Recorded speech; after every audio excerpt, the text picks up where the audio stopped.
¿Cómo celebró Nuestra Señora la fecha de su propio nacimiento? Santo del día, 8 de septiembre de 1975. Grabación de la conferencia del profesor Plinio con socios y colaboradores de la TFP, no habiendo sido revisado por el autor. Advertencia: si el profesor Plinio Correa de Oliveira estuviera entre nosotros, ciertamente pediría que se hiciera mención explícita de su filial voluntad de rectificar cualquier discrepancia en relación con el magisterio de la Iglesia. Esto es lo que hacemos aquí, según sus propias palabras, como homenaje a tan hermoso y constante estado de ánimo. Católico apostólico romano, el autor de este texto se somete con filial fervor a la enseñanza tradicional de la Santa Iglesia.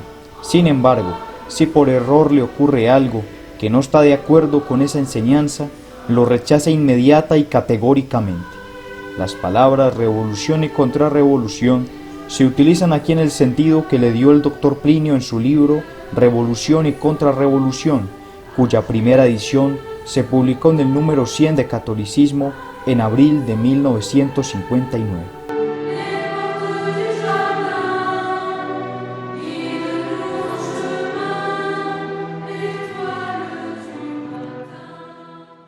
En esta fiesta de hoy, 8 de septiembre, fiesta de la Natividad de Nuestra Señora, fiesta de Nuestra Señora de Coromoto, porque las dos advocaciones se revierten entre sí. Y bien sabéis cuánto nos es querida la advocación de Nuestra Señora de Coromoto. En esta fiesta no quería dejar de tener una reunión con ustedes, en sustitución de la reunión del sábado que por motivos de salud no pude realizar. No quería perderme esta fiesta para tener este encuentro con ustedes, para hablar de la Natividad de Nuestra Señora.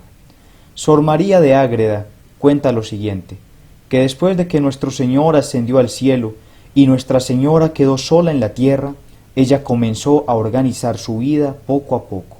Como sabéis, vivió mucho tiempo en la ciudad de Éfeso, con San Juan Evangelista, quien momentos antes de su muerte, nuestro Señor lo dio por hijo, al mismo tiempo que la dio por madre a él.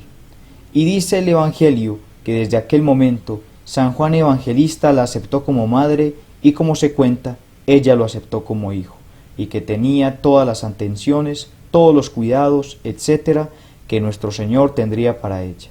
Es decir, era sumamente devoto de Nuestra Señora, sumamente bueno con ella, atento, respetuoso, venerable.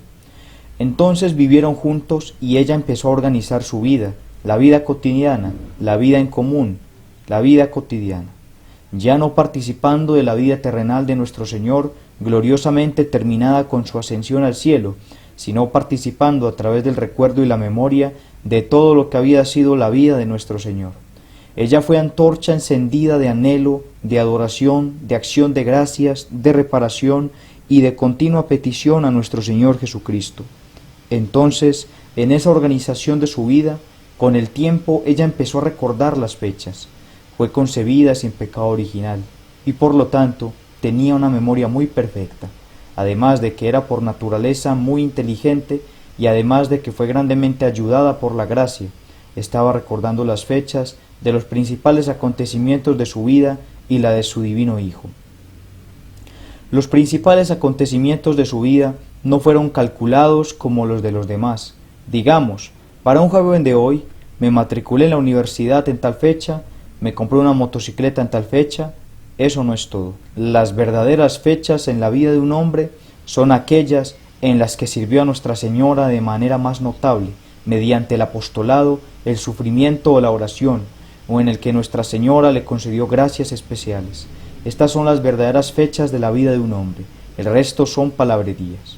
Entonces, ella fue viendo las varias fechas, y cuando era el día, quiero decir que esa fecha se repetía en el calendario, ella conmemoraba aquel día con ceremonias especiales en su cuarto, porque la iglesia aún no estaba organizada con edificios sacros, ni nada de eso.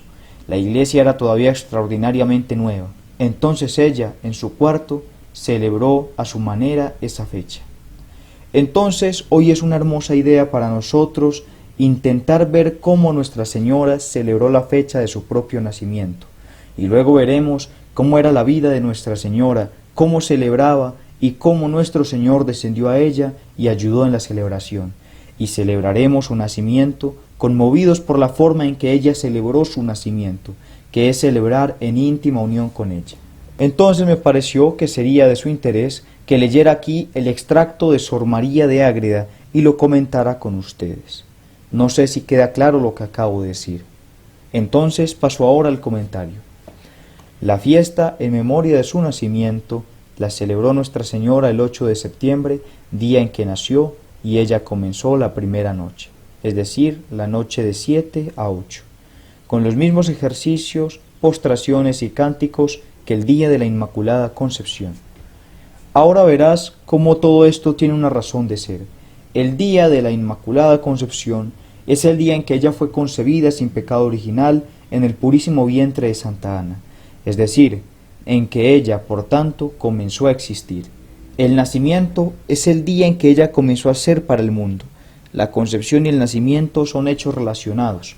El nacimiento es el fruto, es la culminación de un proceso fisiológico, que comienza con la concepción, de un proceso fisiológico y en su caso de un proceso espiritual, porque como fue concebida sin pecado original, tuvo uso de razón desde el primer momento de su ser, y viviendo internamente en Santa Ana, su madre, ella ya razonaba, ya pensaba muy alto, sublime, sobre las gracias que Dios le daba, las revelaciones que Dios le hacía, etc.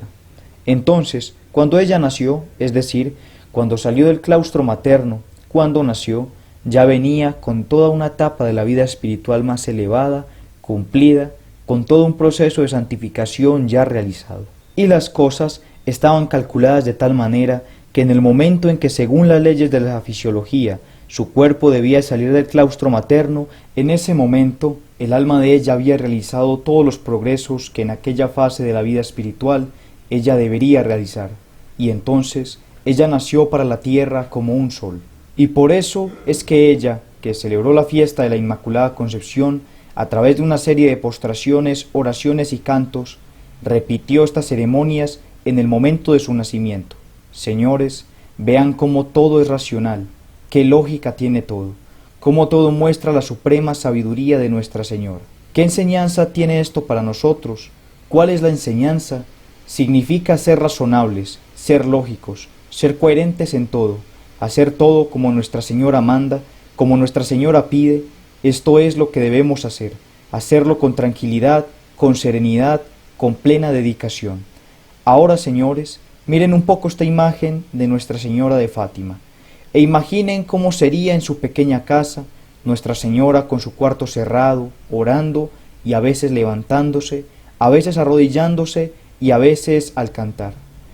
¿Se imaginan si hubiera un canto en la tierra tan hermoso, tan majestuoso, tan dulce, tan suave como el canto de Nuestra Señora, y mucho menos Nuestra Señora cantándole a Dios? ¿Podría haber habido alguna vez una melodía como esta en la tierra? Absolutamente no. Así podéis imaginar a Nuestra Señora en su interior, serena, seria, tranquila, y a veces en el colmo de su entusiasmo, cantando, o bien en el colmo de la humildad, postrándose, o bien en el colmo de la dignidad, poniéndose de pie. Los señores pueden imaginar, por el lado de afuera de la puerta, a San Juan Evangelista trabajando y de repente, oyendo un cántico de Nuestra Señora, vamos a decir, ella misma cantando el Magníficat. Entonces para, oye, se queda quieto, sin saber qué decir, y después continúa trabajando. Mas con el alma, ¿en qué situación?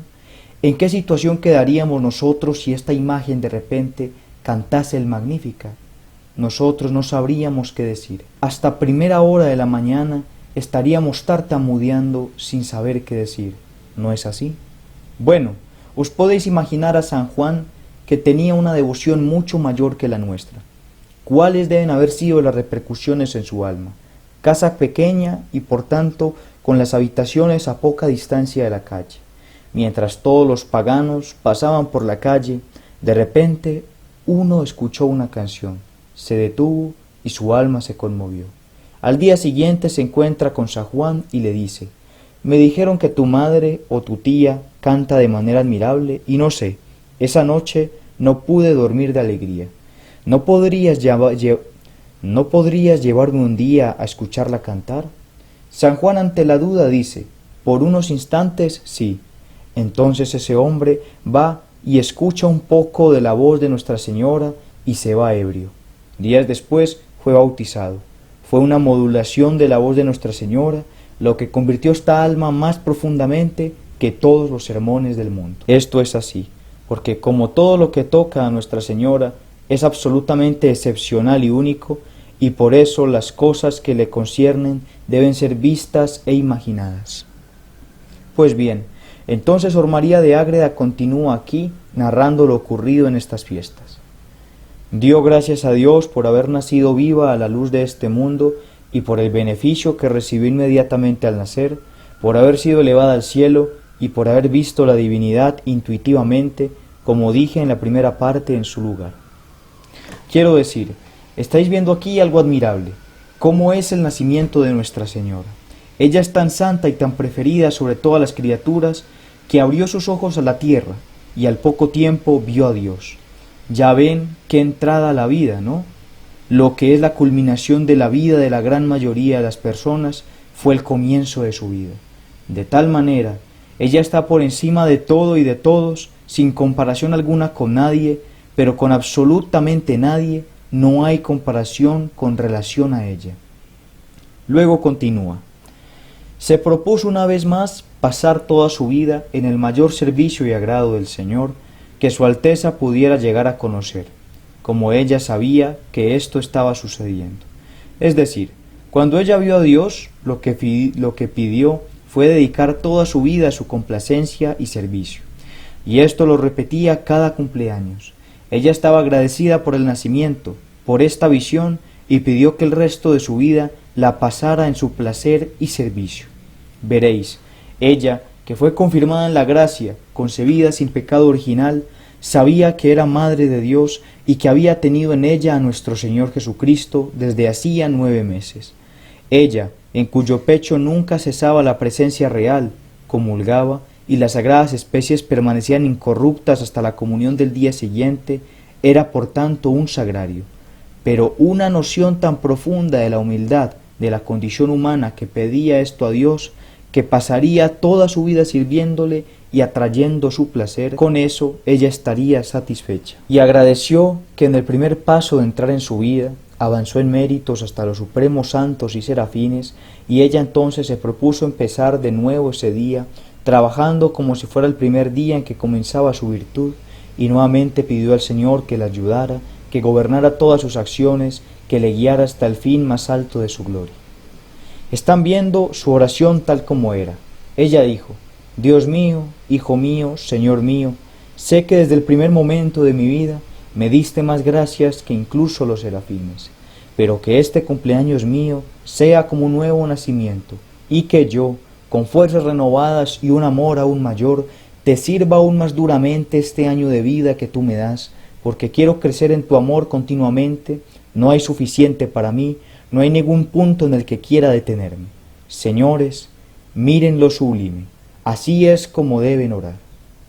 Luego continúa.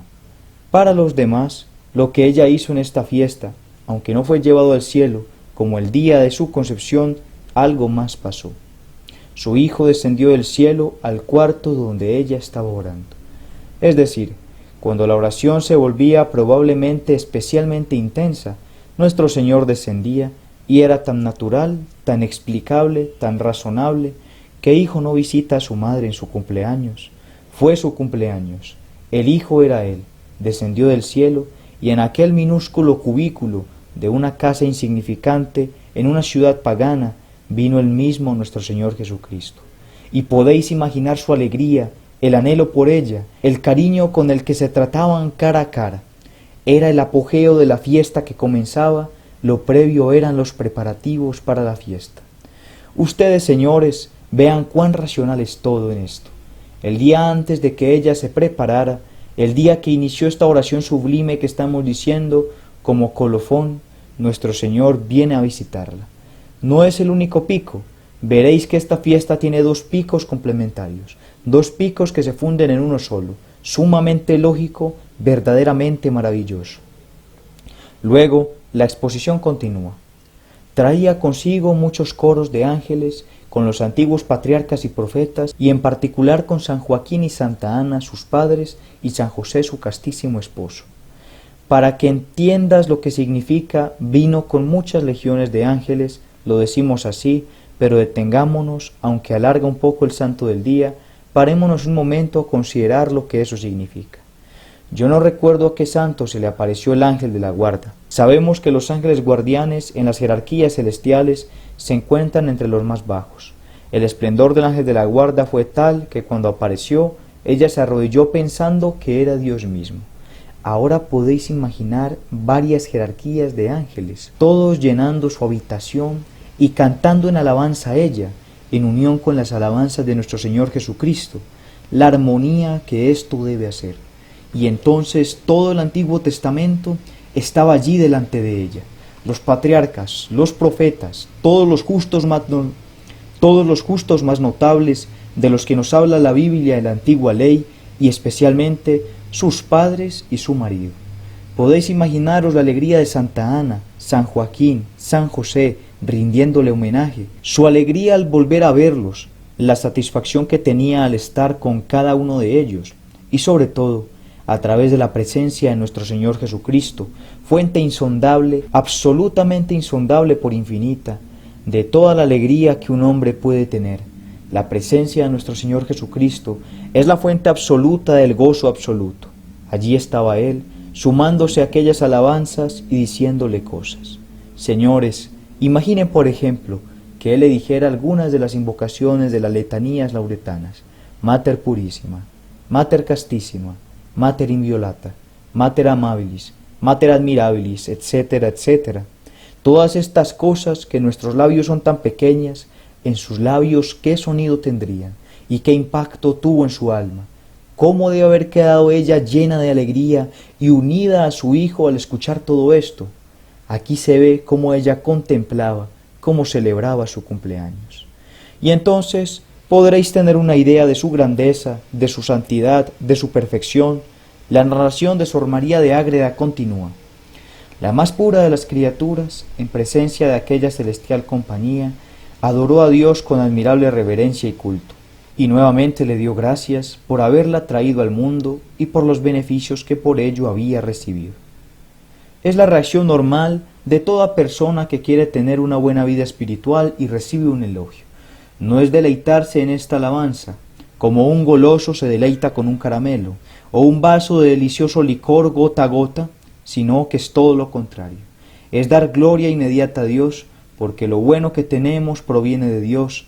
El fiel y fiel que recibe un elogio dice inmediatamente: Magnificat, magnificat anima mea Dominum, es decir, mi alma engrandece al Señor y mi espíritu se regocija en Dios mi Salvador. Es de esta manera que ella dio su acción de gracias. Pronto los ángeles hicieron lo mismo y cantaron diciendo: Nativitas tua, etc., que significa: tu nacimiento, oh Madre de Dios, anunció gran alegría al universo entero, porque de ti nació el sol de justicia, es decir, el sol de virtudes, el sol de santidad, Dios nuestro. Los patriarcas y profetas también hicieron sus cánticos de gloria y acción de gracias. Adán y Eva, presentes en la sala, le dieron gracias porque de ella había venido la reparación por su pecado, y los padres y el marido de la reina, porque Dios les había dado tal hija y tal esposa, etc. Es el complemento del partido. E inmediatamente el Señor levantó a la divina Madre de la tierra donde estaba postrada, es decir, con todas estas presencias en la habitación, ella se postró en el suelo por veneración, y la puso a su diestra, y en aquel lugar le fueron revelados nuestros misterios, y en aquel lugar le fueron revelados nuevos misterios con la visión de la divinidad, que si bien no era intuitiva y gloriosa, era abstracto, con mayor claridad y aumento de la luz divina. Es hora del presente. Señores, miren qué bien está calculado todo. Entonces hay preparación, luego comienza la celebración con oraciones, luego hay un primer clímax, luego nuestro Señor desciende, ella le agradece con todo el trance de su alma y con toda humildad. Llegamos a un segundo pico, nuestro Señor la glorifica. Él coloca sentada junto a él a ella, que estaba en la tierra, y se dice en el Magnificat: deposuit potentes de sede, ed exaltavit humiles, depuso a los potentados de sus tronos y levantó a los humildes, que en el suelo se postran ante Dios, lo deja a un lado y le da el regalo de su cumpleaños. ¿Cuál podría ser este regalo de cumpleaños? Dirías, pero el regalo ya fue dado. Ella vio a nuestro Señor Jesucristo, es un regalo exuberante. Incluso se podría añadir, ni siquiera se me había pasado por la cabeza que después de eso hacía falta un regalo.